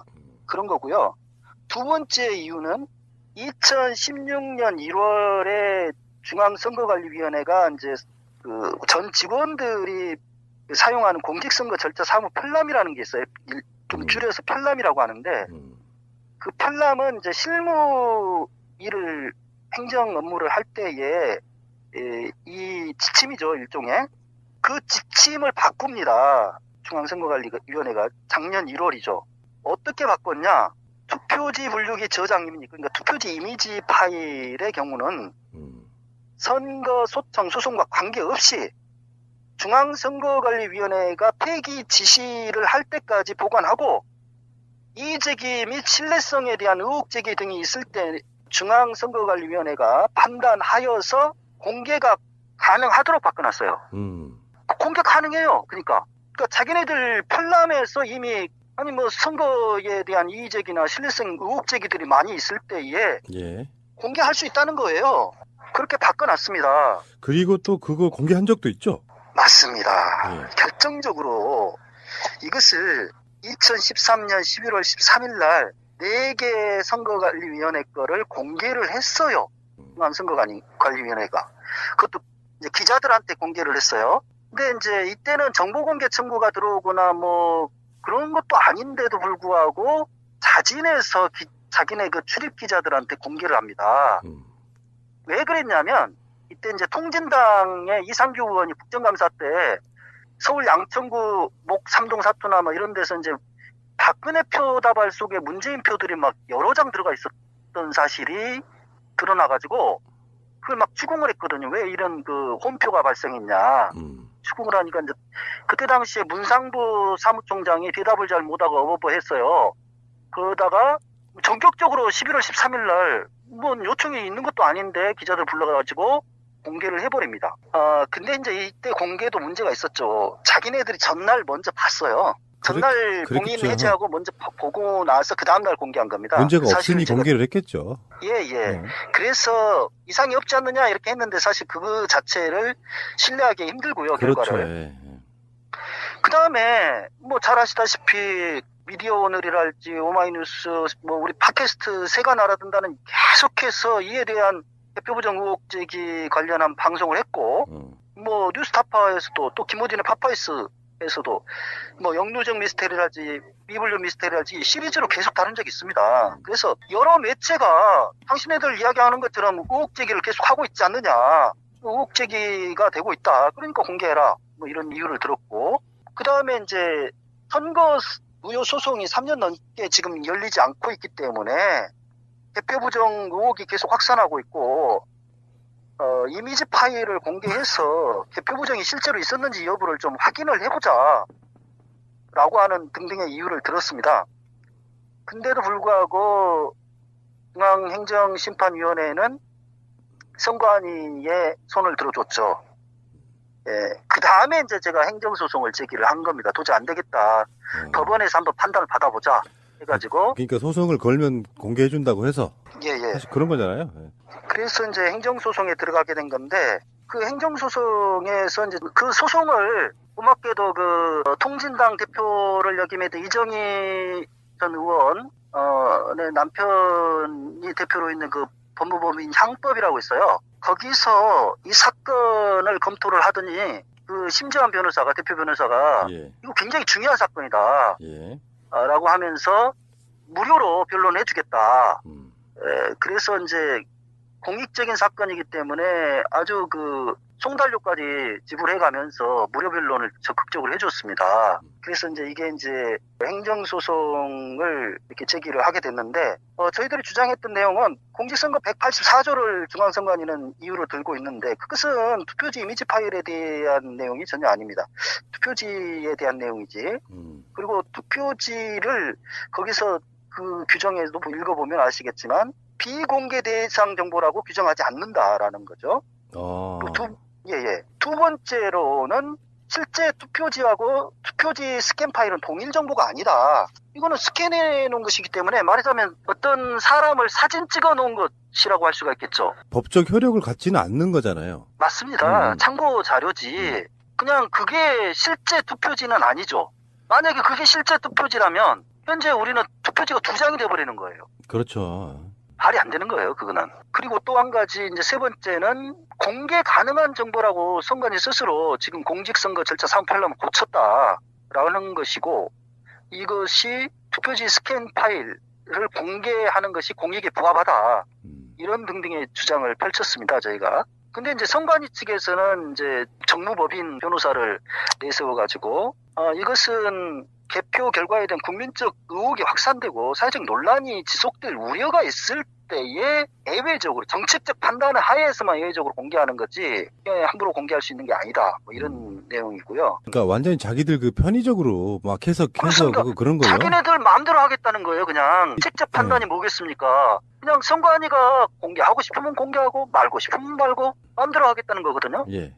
두 번째로는 그 4개 투표구를 2013년 11월 13일 언론인들을 대상으로 공개했던 것은 기자증을 지참한 언론인들에 한해서 일반인 출입을 금한 상황에서 10표 이상 개수 불일치한 4개 투표구의 이미지 파일을 시연한 것일 뿐이지 적극적으로 투표지 이미지 파일을 공개한 것이 아니다. 이런 주장을 했어요. 말장난을 하고 있는 거죠. 기자들이 공개하는 것도 아니었거든요. 그때 당시 그 자리에 참석했던 기자들 가운데서 투표지 이미지 파일에 대해서 아는 기자들이 거의 없었어요. 있는지조차 몰랐던 기자들이 대부분이었습니다. 자기들 실드용으로? 예. 그런 식으로 지금 이야기를 했고요, 주장을. 그 다음에 세 번째로는 투표지 이미지 파일이 공개가 되면은 선거 결과에 승복하지 않는 사람들이 계속해서 근거 없는 개표 부정 의혹이 제기될 때마다 이것을 요구할 것이다. 그래서 선거 질서가 문란화되게 되고 국정혼란이 불가피해진다. 이런 주장을 합니다. 아무튼 의혹이 있어되는 것이 아니라 선거 질서가 오히려 문란해진대요. 근데 1심 재판부는 선관위 주장을 그대로 받아들여가지고 184조가 투표지를 포장 봉인할 것을 정한 것은 투표지가 일반에 공개되지 않는 비공개 정보임을 규정한 것으로 보아야 한다. 이런 판단을 했고요. 두 번째 정보라고 하는 것은 문서를 비롯해서 이런 그 스캔 파일까지도 다 정보에 해당된다. 그래서 투표지 이미지 스캔 파일은 투표지를 그대로 스캔한 것이기 때문에 규범적인 의미에서 투표지와 동일한 정보로 봐야 된다. 그래서 원고의 청구는 이유가 없으므로 기각한다. 판결을 내렸습니다. 제가 패소를 한 거죠. 예, 목사님. 그러니까 저는 이런 생각이 가끔씩 들 때가 있어요. 선관위 지역위원장들은 판사란 말이에요. 바로 그 점입니다. 그러니까 참 제가 법원하고 선관위하고의 특수관계 여기서 선관위에게 불리한 판결을 내려줄 일 만무하고 비슷한 결이라고 해도 저는 선관위가 헌법기관이잖아요. 그러면 저는 이런 소송들은 헌재로 가야 된다고 생각하거든요. 맞습니다. 지금 아주 그 푸른 남녀 제가 하고 싶었던 핵심적인 내용을 이야기를 하셨어요. 1심, 2심 다 패소했습니다. 제가 현재. 근데 우리가 증거물로 제출한 증거들과 서면과 심지어 증거물로 더 플랜이라는 영화까지 제출했어요. 근데 재판부가 보지도 않습니다. 그리고 한다는 이야기가 심리하는 과정에서 그 주심 판사가 말이죠. 희죽거리면서 웃어요. 그러니까 그들 입장은 제가 봤을 때는요. 판사의 입장에서는 자기들 그 시스템상으로 볼 때 개표 부정은 말이 안 된다고 생각하는 이때 선입견이 있다고 보고요. 맞습니다. 그러니까 재판장이 한다는 이야기가 자기도 선관위원장 해봤다. 개표할 때 다 수개표하고 다 보는데 뭔 개표 부정이야 말도 안 된다 이런 식으로 나와버리더라고요. 근데 지금 제가 이 방송들을 지금도 대통령 선거가 끝나고 정권 교체가 이루어졌음에도 하는 이유를 제가 좀 짧게 말씀드릴게요. 왜냐하면 언제든지 이 제도가 개선되지 않으면 현 정부가 힘을 또 잃게 되면 언제든지 그들 손장난에 의해서 정권이 바뀔 수도 있습니다. 그러니까 맞습니다. 이걸 확실히 해놔야 된다는 거예요. 아무튼 선관위원장이 전국 선관위원장이 다 판사입니다. 그리고 중앙선관위원장도 대법관이고요. 뭐 김용덕 대법관이죠, 현재. 그렇죠. 그런 상황이기 때문에 선관위와 사법부는 한 집안이에요, 그냥. 근데 선관위원장을 법원 판사가 해야 된다는 법령은 없어요. 관행입니다, 그냥. 호선하게 돼 있는데도 불구하고 뽑게 돼 있는데도 위원 중에서 그냥 관행이라면서 판사를 안 쳐요. 그러다 보니까 현재 최근에 더불어민주당의 이재정 의원실에서 공개한 바에 의하면 중앙선관위가 사업들을 진행하면서 90% 이상이 계속 수의계약을 맺고 있어요.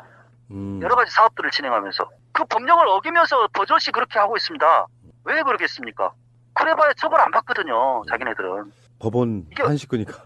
예, 어제 오늘 이야기가 아니에요. 2014년에 이미 전문위원이 그거 지적한 사안이에요. 근데도 계속 그러고 있어요. 지금 제가 소송 제기했을 때도 혹시 공개될 수도 있다. 내가 중앙선관위가 패소할 수도 있다라는 생각이 있었다면 자기 직원을 보내서 참석했겠죠. 근데 한 번도 나와보지도 않더라고요. 당연히 이길 걸로 생각하는 거예요, 그냥. 사족이 될지 모르겠는데 예. 이런 방송 최근에 처음 듣는 분들도 저는 있을 거라고 봐서 한마디만 더 다시 말씀드리자면 예. 지금 최근에 이명박 국정원, 박근혜 국정원의 폐약질들이 어마어마하게 쏟아지고 있잖아요.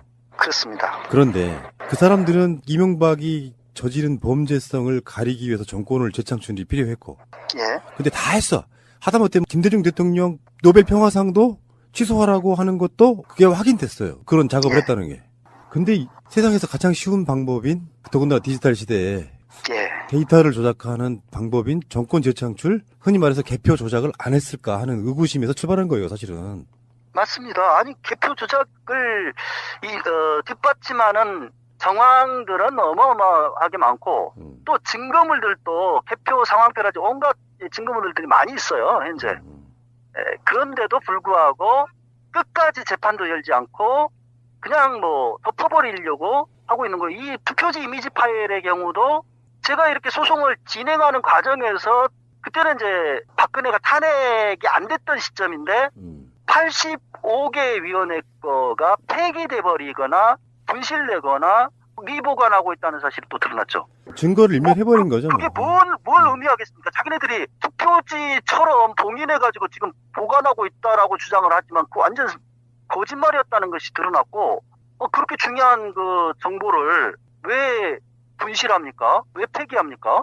그러니까 지금까지 국정원의 폐약절들이 나오고 있지만 그래도 만약에 개표 조작을 했다는 것이 사실이 밝혀지면 그 범죄 중에 가장 으뜸인 범죄일 수 있거든요. 맞습니다. 예, 근데 문제는 제가 선관위 입장에서 그들이 억울한 지점이 있을 수도 있어요. 일부 직원들 입장에서 보면. 그런데 국민들이 그렇게까지 오랜 시간 동안 의혹을 제기했다면 정권이 바뀐 김에 깨끗이 털고 갔어야 된다고 생각을 하거든요. 자기들이 떳떳하다면 어떤 여지를 주면 안 되는 거잖아요. 지금 제가 그래서 심리하는 과정에서 이제 재판장이 아니 무슨 개표 부정이냐 말도 안 된다 이런 식의 반응을 보여서 제가 원고 할 말 있으면 해봐라 그랬어요. 제가 이야기했습니다. 이게 시민들만 위한 게 아니다. 선관위를 위해서라도 이거 공개해야 된다. 왜냐하면 선관위가 그동안 우리는 개표 관리를 정확하고 공정하게 했다라고 계속 주장을 했으니 억울할 거 아니냐. 그러면 이걸 공개해서 정말로 그것이 확인이 된다면 선관위로서는 잃었던 실추된 공신력을 회복할 수 있는 절호의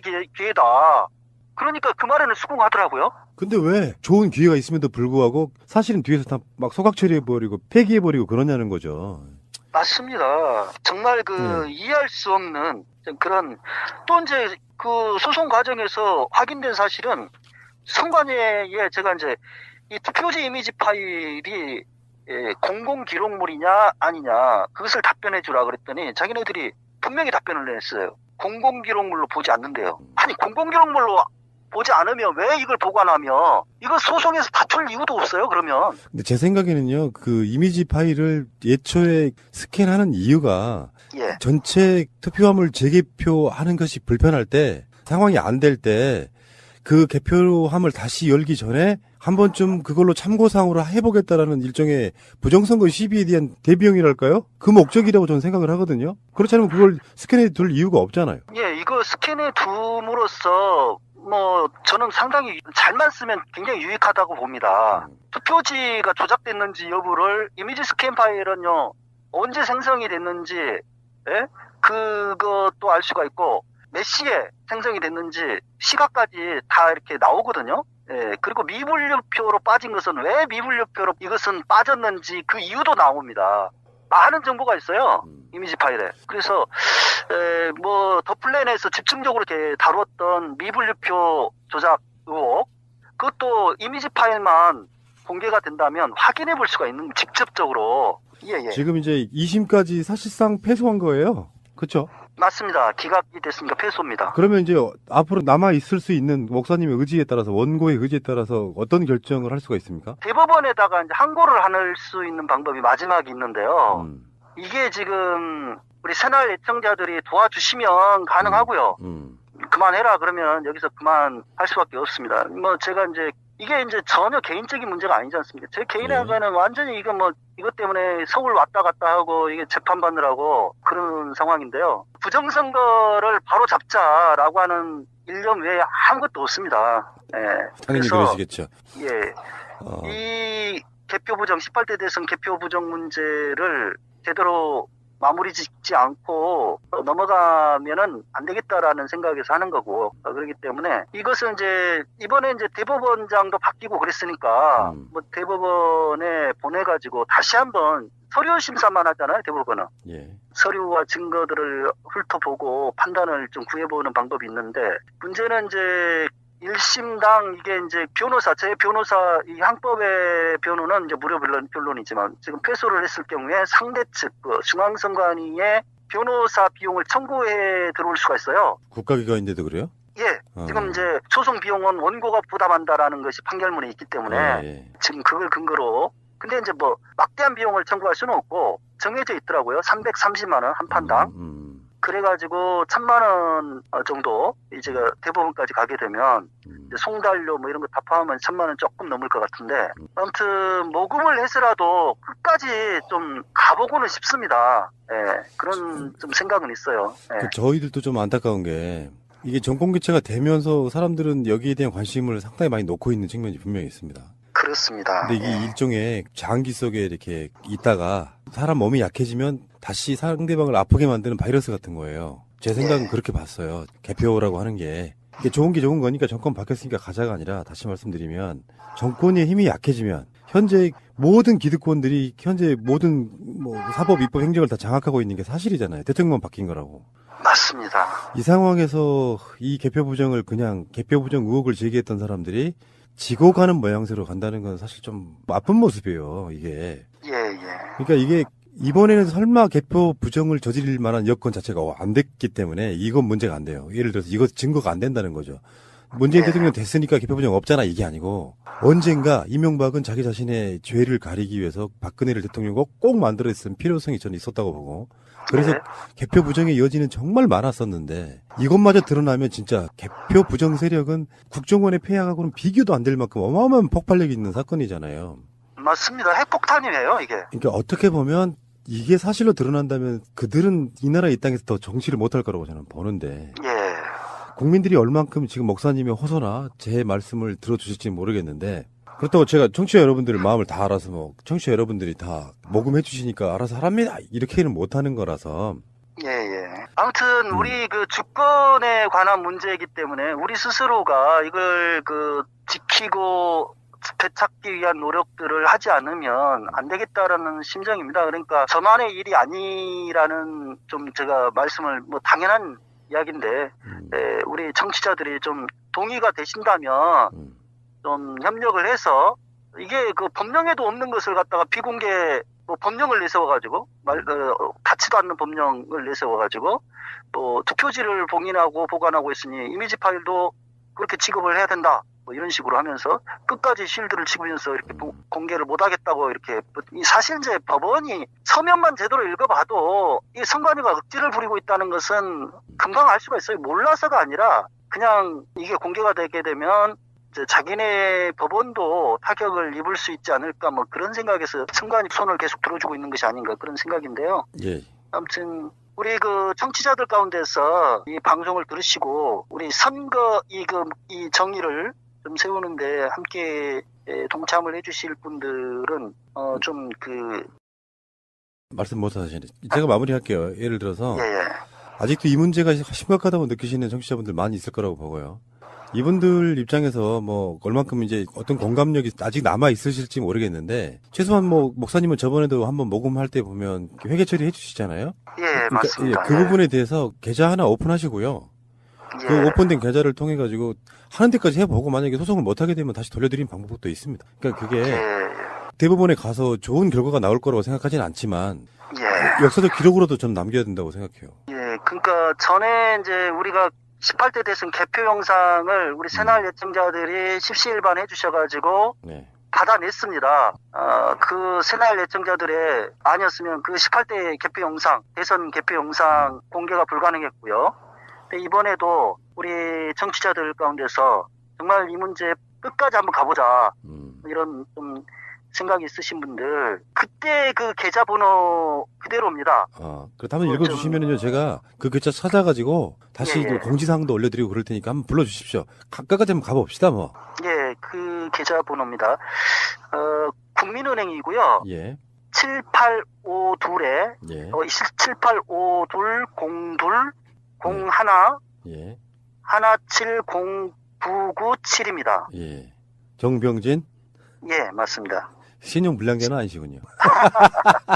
뭐 청취자분들한테 모금 좀 해주십시오 하는 게 좀 쑥스러운 이야기이긴 한데 이게 결국에는 저는 뭐 이게 당장 뭐 몇 년 안에는 그게 어떤 필요가 없을지 몰라도 앞으로 정말 다른 건 몰라도 우리나라 선관위는 정말 잘못한 거예요. 이런 의혹이 쌓여서 나중에 어떤 상황이 벌어지면 분명히 또다시 이야기가 반복될 거라고 보는 입장인데 맞습니다. 예. 목사님 같은 분들이 좀 욕도 먹고 사비 써가면서 서로 왔다 갔다 하고 모금해 주신 거는 소송 비용으로 쓰고 이것이 보통 일은 사실 아니라고 생각이 들거든요. 이런 부분들을 다 참고하셔가지고요. 애청자분들께서 한번 이런 관련해 갖고는 거의 마지막 모금이 되지 않을까요? 예, 맞습니다. 더 이것을 다툴 여지가 더 이상 없습니다. 예. 자, 그 마음고생이 제가 느껴지는 것 같고요. 목사님이 이렇게 정의로우시기 때문에 초반에 드렸던 말씀, 그 사건의 해프닝도 생기는 거예요. 이것을. 훌륭하십니다. 다시 한번 송구스럽다는 말씀 드립니다. 아니라니까요. 저는 그런 것들이 생기면서 저도 돌아볼 계기도 막 생겼고요. 어떻게 뭐 해야 되는지에 대한 여러 가지 배움들이 좀 있었던 사건이기 때문에 너무 걱정하지 마시고요. 자, 정병진 목사님의 이 정의로운 투쟁, 이것이 좋은 결과가 좀 있었으면 좋겠다 이런 생각 드리고 애청자분들 도와주십시오. 예, 애청자분들의 그 응원에 힘입어서 대법원이 정말 이 굽혀진 판결을 바로 잡는, 그래서 선거 정의를 세우는 그런 판결에까지 이른다면 얼마나 좋을까? 참 그런 바람을 좀 해봅니다. 예. 알겠습니다. 저 여수의 정병진 목사님과 전화 통화해봤습니다. 계속 수고해 주십시오. 고맙습니다. 예, 고맙습니다. 예. 너만 바라보고 있을 수 없다 이렇게 되는 건데 요거를 공당의 대표라는 안철수 씨가 언급하는 것 자체가 정말 유치해요. 예란 표현 좋겠다. 근데 유치라는 말도 아깝죠. 이거는요. 제가 볼 때는 적어도 이 초등학생들도 알 정도 수준이라고 본다면 이거는 어떤 정치적인 꼼수도 아니고 오로지 머릿속에는 아무 생각도 없는 것 같아. 안철수 씨는. 어떻게 하면 문재인 대통령을 한번 씹어볼까. 그건데 안타깝죠. 이번에 오는 한중일 중에서 국회 연설은 우리나라가 유일하다고 하죠. 저는 그것도 좀 불만이 있어요, 사실은. 얘가 국회 가면 격이 국회가 떨어져. 아니 근데 그렇게 뭐 박수로만 세울 것 같으면 이명박 때도 1박 2일이었고 박근혜 때도 1박 2일이었고 2005년 노무현 대통령 때는 부시가 5박을 방한했어요. 그러면 그때는 뭐 파티하고 난리 났었어야죠. 업고 다녀야죠. 네. 반대를 위한 반대를 하다 보니까 그런 비판을 하려면 최소한 옛날에 어땠나 알아보지도 않고 가는 거. 그 대표적으로 홍준표가 왜 그 미국 방문, 국빈 방문, 뭐 유엔 총회 참석하는데 문재인 패싱했다. 안철수는 그런 면에서 보면은 홍준표랑 똑같은 놈이에요. 그런 걸 비판하지 알아보지도 않고. 근데 언론들이 그걸 또 받아 쓴다는 거야. 그 안철수에 대해서 언론들이 좀 빨아주는 게 있다 그랬잖아요. 워딩이 뭐였었죠? 문재인 대통령이 하는 말은 아무것도 안 받아주면서 좋은 말을 해도 안 받아주고 안철수가 하는 말은 헛소리도 다 받아서 언론 기사로 써준다고. 그러니까 우리나라 언론들이 기존의 패러다임을 바꿔야 되는 게 악의성도 있는 의도도 일부는 있을 거예요. 근데 한편으로는 너무 자극적으로 기사를 쓰려고 보니까 자꾸 대결 구도만을 만드는 거예요. 안철수가 이런 한마디 하면 이거 오늘 클릭수 많아지겠네 하고 기사 쓰고 이런 식으로 하다 보니 그러니까 실제로는 일본 같은 경우는 완전히 자주적인 의지를 미국에 꺾어버렸어요. 완전히 미국과 함께 가겠다라는 걸 서약했고 그다음에 미국에 대한 어떠한 거부 반응이 국민들이 일어나지가 않아요. 소수는 일어났는데 일어나지 않고 있거든요. 그런데 한국인은 오랫동안 이민족의 탄압을 받아봤기 때문에 굉장히 자주적 능력, 욕구가 강해요.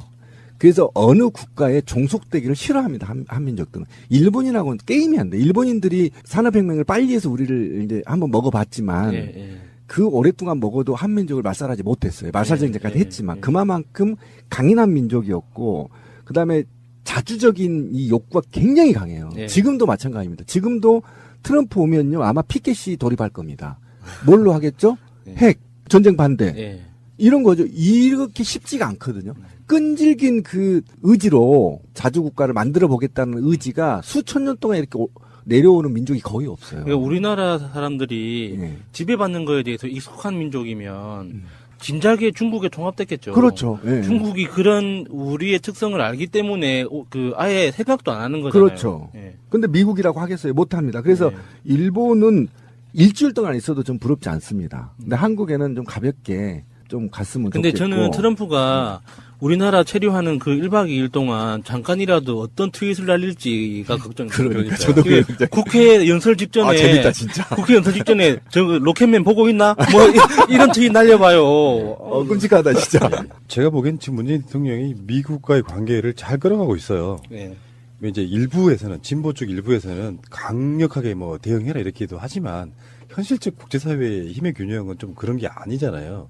냉혹합니다 국제사회는. 그래서 사실은 문재인 대통령이 하기 나름으로는 뭐 좀 역겹게 보시는 분도 있겠지만 트럼프랑 잘 지내면서 일본을 패싱할 수도 있게 만들어줄 수 있어요. 그런 측면들을 간과하고 있는 것이고 한편에서는 안철수 같은 워딩도 나오는 거라고 보는 거고요. 알겠습니다. 새가 날아든다는 여러분들의 하트를 먹고 삽니다. 잊지 않으셨죠? 에피소드 제목을 누르고 플레이가 되면 오른쪽 위에 하트를 꼭 눌러주세요. 오늘도 감사합니다.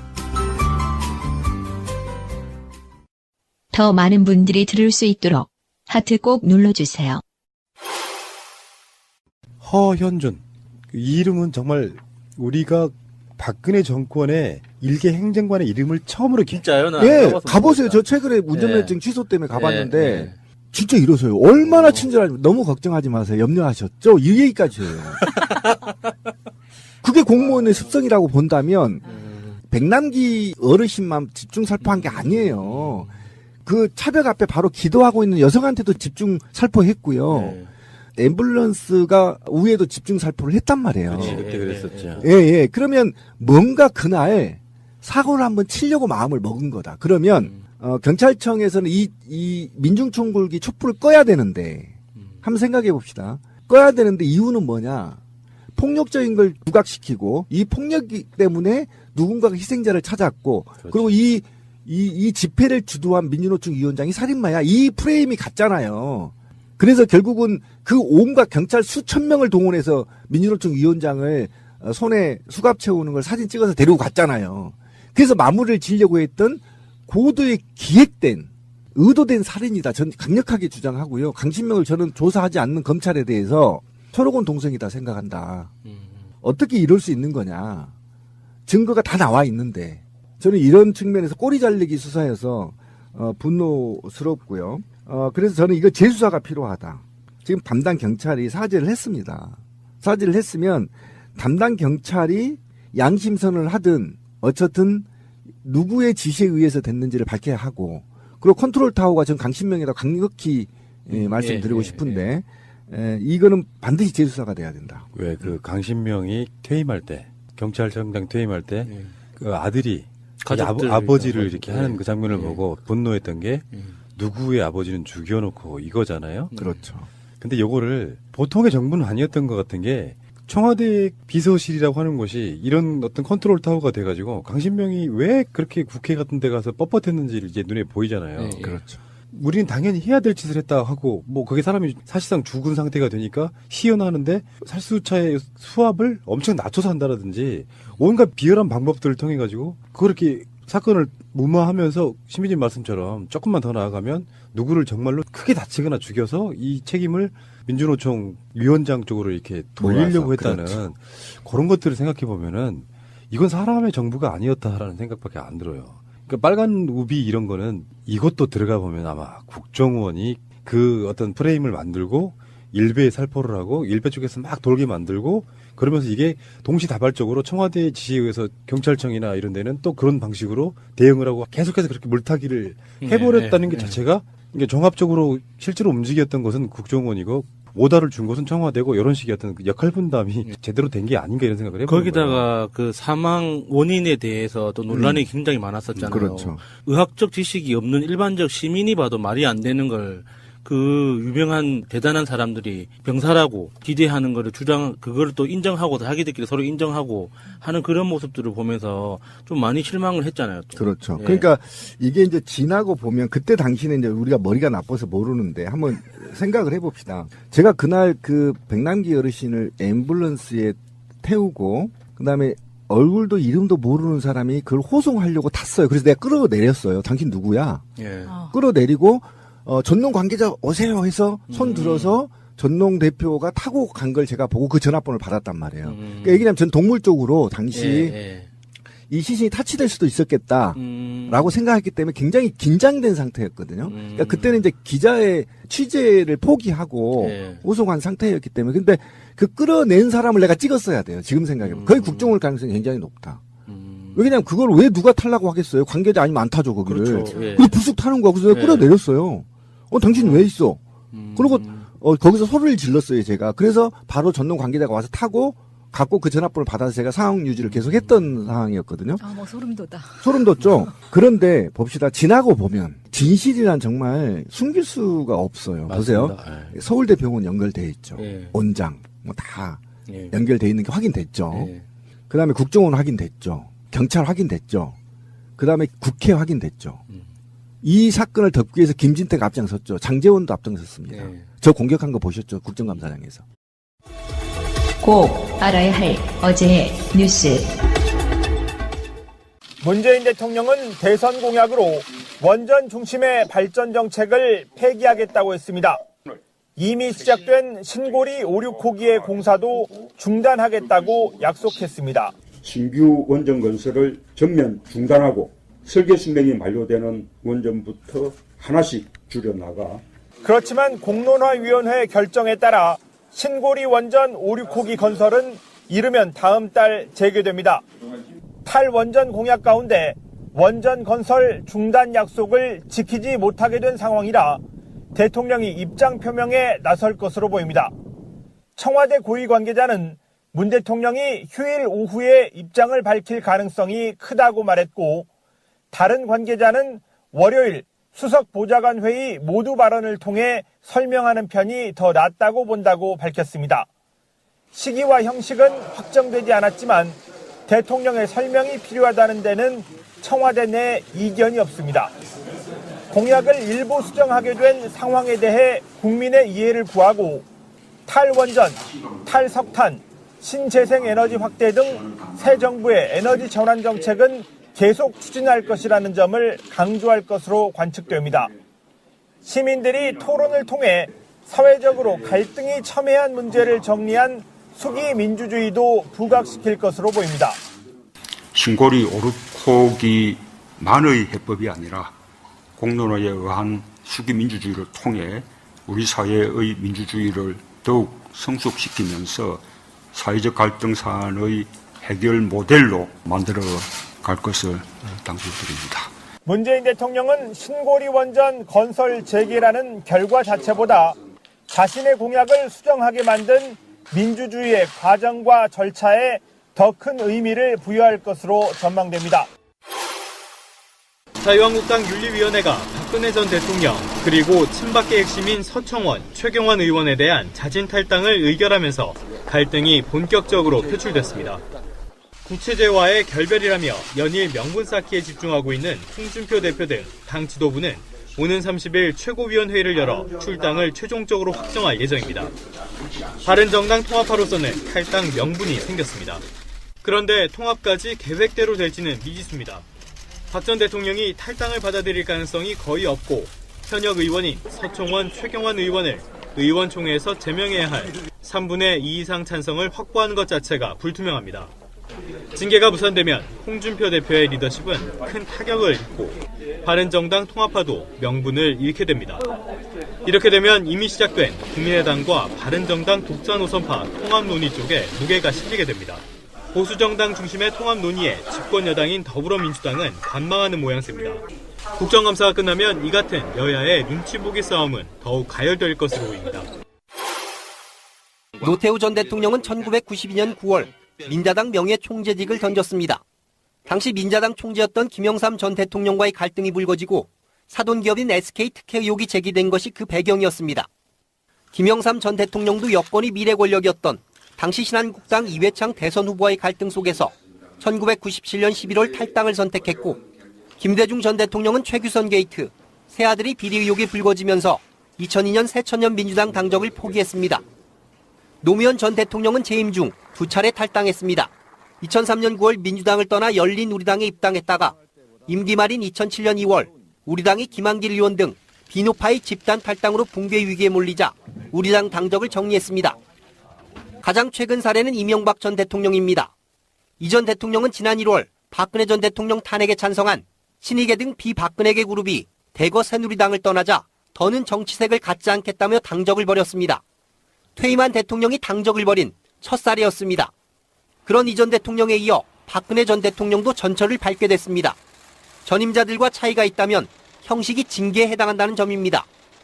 박 전 대통령이 탈당 권고를 거부한다면 강제로 당적을 정리당하는 첫 사례가 됩니다.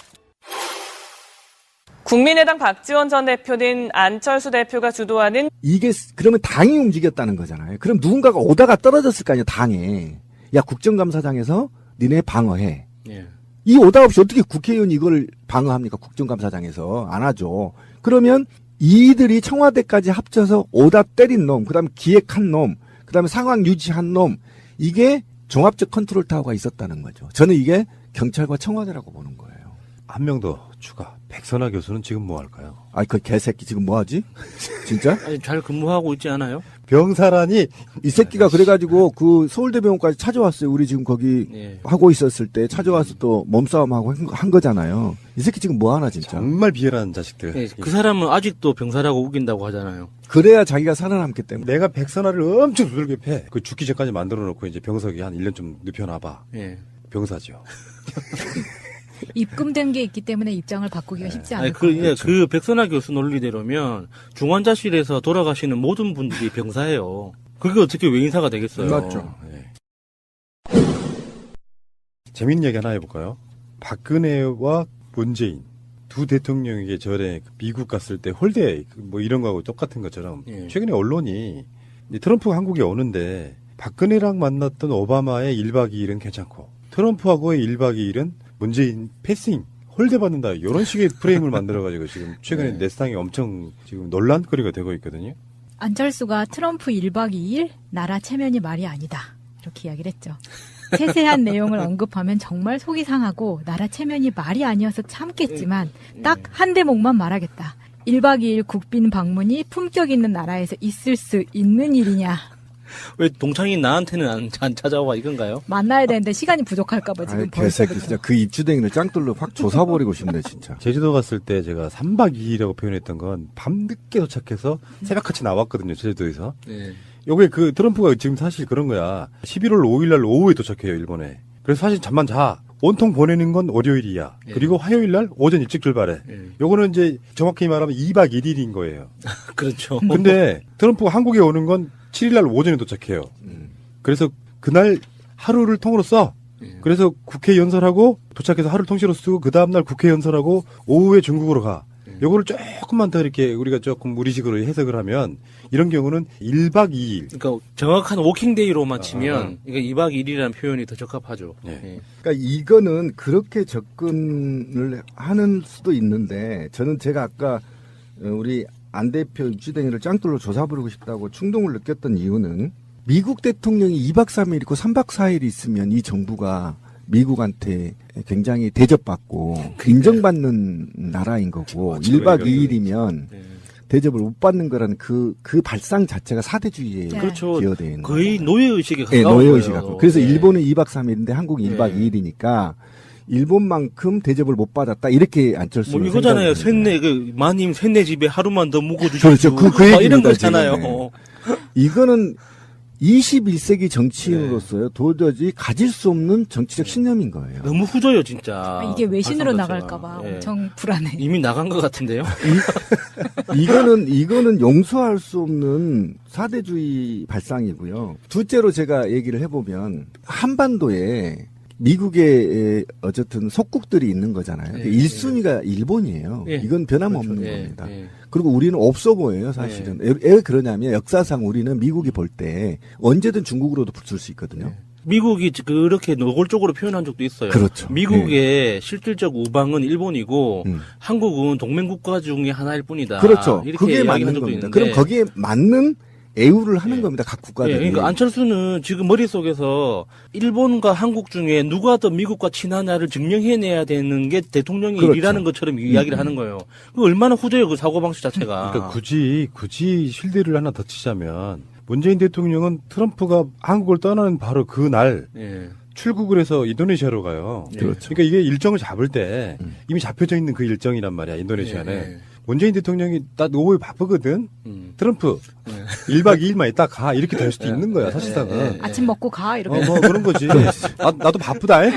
국민의당 바른정당 통합론에 대해 바른정당에서는 열석도 오지 못할 거라며 회의적인 입장을 거듭 밝혔습니다. 박 전 대표는 SNS를 통해 양당 통합에 국민의당 의원 40명 중 30명이 찬성하고 다른 정당에서는 10명이 오면 도로 40석이 아니냐고 말했습니다. 또 국민의당이 커지고 잘 되는 것을 누가 반대하겠냐만 햇볕 정책과 호남을 배제한다는 것은 문제라면서 신중하게 접근해야 한다고 덧붙였습니다. 방송 중간에 좋아요를 눌러주시면 새날팀들에게 큰 힘이 됩니다. 미리 감사합니다. 트위터가 진짜 언론입니다. 박근혜 청와대는 백남기 선생 관련한 것도 대응 문건이라는 게 있었어요. 잔인하죠. 정말 그러니까 잔인합니다. 제일 잔인했던 게 유적이 안 된다고 했음에도 불구하고 부검해버려. 그때 가서 왜 그 서울대병원 많은 시민들이 가서 경찰들 못 들어오게 했던 바로 그 상황이 생생합니다. 그런 것들이 사실로 드러났는데 문제는 그 우리 또 많이 다뤘고 당사자이기도 한 분이 바로 제 앞에 앉아 계시고 빨간 오이 그때 그 신비님도 막 국회에 가서 증언하고 막 여러 가지 했었죠. 예, 국회 가서 증언하고 법정에 가서도 증언하고 그다음에 온갖 방송사에 무료로 제공했고 사진을. 그러니까 빨간 오이 음모론이 다름 아닌 청와대에서 나왔다는 거야. 월급이 그만큼 무서운 거예요. 월급이? 예, 돈만 주면 다 그렇게 일을 열심히 한다는 거잖아요. 저는 이 사건은 지금 방향이 너무 그 축소하는 거에 대해서 좀 분노를 저는 금할 길이 없는데 제가 그래도 말씀드리지만 공무원 출신이잖아요. 공무원을 시키지 않으면 움직이지 않습니다. 그걸 복지부동이라고 해요. 내가 집회를 예를 들면 이런 거죠. 제가 이제 경찰은 아니었으니까 제가 가장 상처를 많이 받았던 게 두 가지입니다. 공직생활 하면서. 첫째, 무허가 노점상 철거할 때. 두 번째, 상처받았던 게 불법 주차 딱지 띄는 거죠. 일제 기간에. 세 번째는 청소년 유해업소 단속할 때였습니다. 내가 만약에 감독을 나갔어요. 그러면 칼을 들고 잘 생각해 보세요. 칼을 들고 저항하는 노점상을 제가 제압할 수 있어요? 그렇게 위험한 걸 할 수가 없죠. 예, 그냥 왜 그러세요? 좀 이러면서 슬슬 다음에 어깨 하고 가버리면 됩니다. 그런데 위에서 지시가 나요. 제압하라고. 왜? 그 노점상을 철거해야 재건축이 되기 때문이에요. 맞죠? 그러면 공무원들은 미친 듯이 제압합니다. 방법과 수단을 가리지 않고. 그러면 경찰한테 돌려봅시다. 경찰이 일개 있잖아.